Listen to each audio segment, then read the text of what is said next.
اعوذ باللہ من الشیطان الرجیم، بسم اللہ الرحمن الرحیم۔ السلام علیکم دوستو، ڈیری فارمنگ ان پاکستان یوٹیوب چینل پر خوش آمدید۔ امید ہے کہ آپ سب خیریت سے ہوں گے۔ آج بہت ہی ایک بہترین اور مفید ویڈیو کے ساتھ حاضر ہوں۔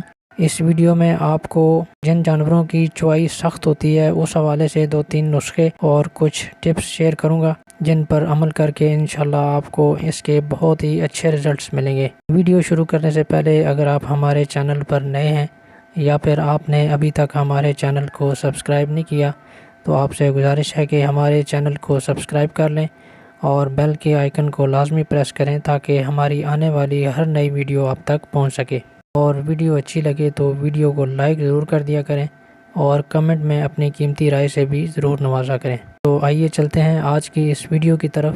اکثر دوست یہ سوال پوچھتے ہیں کہ ہماری گائے یا بھینس اس کی چوائی بہت زیادہ سخت ہے اور دودھ نکالنے میں کافی مشکل پیش آتی ہے۔ بالکل یہ بات درست ہے کہ جن جانوروں کی چوائی سخت ہوتی ہے تو اس سے چوائی کرنے والے کو بھی بہت زیادہ محنت کرنی پڑتی ہے، بہت زیادہ زور لگانا پڑتا ہے اور اس سے وقت بھی کافی زیادہ ضائع ہوتا ہے اور جانور کو بھی تکلیف ہوتی ہے۔ تو اس حوالے سے آج کی ویڈیو میں آپ کو 2-3 نسخے بتاؤں گا جن پہ آپ نے عمل کرنا ہے تاکہ انشاءاللہ اس سے آپ کے جو جانوروں کی سخت چوائی کا مسئلہ ہے انشاءاللہ وہ ٹھیک ہو جائے گا۔ سب سے پہلا نسخہ جو ہے وہ اس میں آپ کو 500 گرام لیمن چاہیے، یعنی لیمو 500 گرام اور 250 گرام چینی۔ یہ دونوں چیزیں مکس کر کے صبح چارے وغیرہ کے بعد 4 دن تک لگاتار آپ نے اپنے جانور کو کھلانا ہے، چاہے گائے ہے یا بھینس ہے۔ 500 گرام لیمن اور 250 گرام چینی مکس کر کے 4 دن تک لگاتار جانور کو کھلائیں اور اس کے ساتھ ساتھ 100 گرام تلوں کا تیل آٹے میں مکس کر کے شام کے وقت چارے کے بعد یہ بھی 4 دن تک لگاتار دینا ہے۔ انشاءاللہ اس سے آپ کو بہت ہی زبردست رزلٹ ملیں گے۔ اور اس کے ساتھ ساتھ چوائی کے بعد جانوروں کے تھنوں کو زیتون کا تیل لازمی لگایا کریں، اس سے جانوروں کے تھن نرم رہتے ہیں اور چوائی میں بھی کسی بھی طرح کا مسئلہ نہیں ہوتا۔ اب دوسرا نسخہ بھی نوٹ کر لیں۔ اس میں آپ نے 1 کلو شیشہ نمک لینا ہے اور اس کی 8 خوراکیں بنا لینی ہیں۔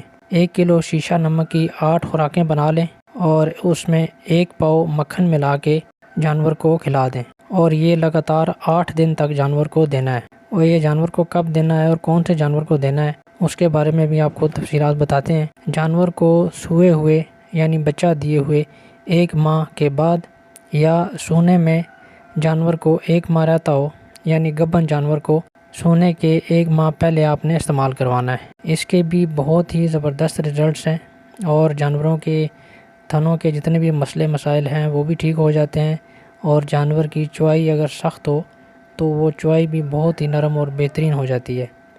شیشہ نمک ویسے بھی بہت مفید ہے، خاص طور پر تھنوں کے حوالے سے۔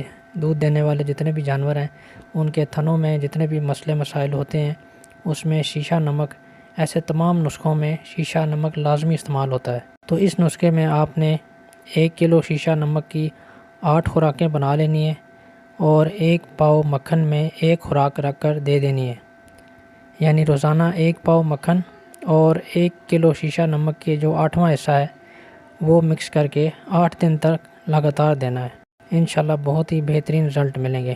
اس کے علاوہ کوشش کریں کہ دودھ دینے والے جانور کو اگر گرمیاں ہیں تو باقی جو بھی آپ خوراک دے رہے ہیں کھلی یا ونڈا، چوکر وغیرہ سب چارہ وہ تو آپ دے ہی رہے ہوتے ہیں۔ 100 گرام سرسوں کا تیل لازمی دیا کریں گرمیوں کے موسم میں، اور اگر سردیوں کا موسم ہے تو اس میں آپ 100 گرام گھی دے سکتے ہیں۔ سردیوں میں 100 گرام گھی روزانہ دیں اور گرمیوں میں سرسوں کا تیل۔ اس سے جانور جو ہے اس کو توانائی بھی ملتی ہے اور اس کے ہوانے اور تھنوں کے جتنے بھی مسئلے مسائل ہیں اس سے بھی جانور محفوظ رہتا ہے۔ اس کے علاوہ کچھ احتیاطی تدابیر ہیں۔ اگر آپ اپنے جانوروں کو تھنوں کے مسائل سے اور سخت چوائی سے محفوظ رکھنا چاہتے ہیں تو اچھی خوراک کے ساتھ ساتھ ان کے بیٹھنے کی جگہ کا خاص خیال رکھیں کہ جہاں پہ جانور بیٹھتے ہیں وہ جگہ سخت نہیں ہونی چاہیے۔ پتھریلی یا سخت جگہ پہ جب جانور بیٹھتا ہے تو اس کے تھن جو ہیں وہ سخت ہو جاتے ہیں، خراب ہو جاتے ہیں، جس کی وجہ سے بھی اس کی چوائی جو ہے وہ سخت ہو جاتی ہے اور جب آپ چوائی کرتے ہیں تو جانور کو تکلیف ہوتی ہے جس سے وہ لاتیں مارتا ہے اور چوائی نہیں کرنے دیتا۔ تو اسی طرح پھر بڑھتے بڑھتے یہ بیماری ساڑو کی شکل اختیار کر جاتی ہے اور جانور کو بہت زیادہ پرابلم ہوتی ہے جانور کے تھن بیکار ہو جاتے ہیں، اور دودھ دینے والے جانور کے تھن اگر بیکار ہو جائیں تو آپ کو پتہ ہی ہے کہ قیمتی سے قیمتی جانور بھی یا نسلی سے نسلی جانور بھی بیکار ہو جاتا ہے، وہ پھر کسی کام کا نہیں رہتا، پھر مجبوراً وہ جانور جو ہے وہ کسائی کو کوڑیوں کے مول دینا پڑ جاتا ہے۔ اس لیے ان چیزوں کا خاص خیال رکھا کریں، جہاں جانور بیٹھتا ہے وہ جگہ صاف ستھری بھی ہونی چاہیے اور نرم بھی ہونی چاہیے۔ اگر آپ ربڑ میٹ کا استعمال کریں گے تو وہ بہت بہترین ہے، اگر وہ نہیں کر سکتے تو نیچے نرم مٹی ہو یا ریت ہو تاکہ جانور آرام سے بیٹھے اور ریلیکس ہو کے بیٹھے، جگالی بھی ٹھیک کرے اور اس کے تھنوں کا بھی کوئی مسئلہ یا پریشانی نہ ہو۔ اس کے علاوہ جب بھی چوائی کریں، چوائی کرنے سے پہلے بھی اور چوائی کرنے کے بعد بھی جانوروں کے تھن اچھی طرح سے صاف کریں، ان کو نیم گرم پانی میں ڈیٹول ڈال کر دھوئیں، اور جب چوائی کر چکیں تو اس کے تھنوں پہ پائیوڈین اور گلیسرین مکس کر کے لگائیں، یا اگر یہ چیزیں نہیں ہیں تو آپ زیتون کا یا سرسوں کا تیل لگا سکتے ہیں۔ اور اسی طرح جب جانور کی چوائی مکمل ہو جائے تو جانور کو کم از کم آدھا گھنٹہ یا 1 گھنٹے تک بیٹھنے نہ دیں، کیونکہ اس وقت جانوروں کے تھنوں کے سوراخ جو ہیں وہ کھلے ہوتے ہیں، اور جب جانور فوری طور پر نیچے بیٹھتا ہے تو نیچے موجود جراثیم، بیکٹیریا وغیرہ بڑی آسانی کے ساتھ اس کے تھنوں کے سوراخ میں سے اندر چلے جاتے ہیں، اور پھر وہ بعد میں ساڑو وغیرہ یا مسٹیٹس کا اس میں خطرہ رہتا ہے اور جانور کے تھن خراب ہو جاتے ہیں۔ اس لیے جانور کی چوائی ختم ہونے کے بعد جانور کے آگے چارہ وغیرہ یا ونڈا کوئی بھی چیز ڈال دیں تاکہ جانور آرام سے وہ کھاتا رہے، اور تب تک آدھا گھنٹہ یا 1 گھنٹہ گزر جائے، اس کے بعد بے شک جانور بیٹھ جائے، کوئی پرابلم نہیں ہوتی۔ دوستو، یہ تھی ہماری آج کی ویڈیو، امید ہے آپ کو پسند آئی ہوگی۔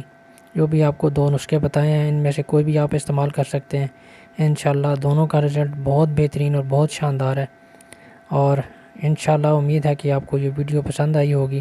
ویڈیو اچھی لگے تو ویڈیو کو لائک اور کمنٹ ضرور کیا کریں۔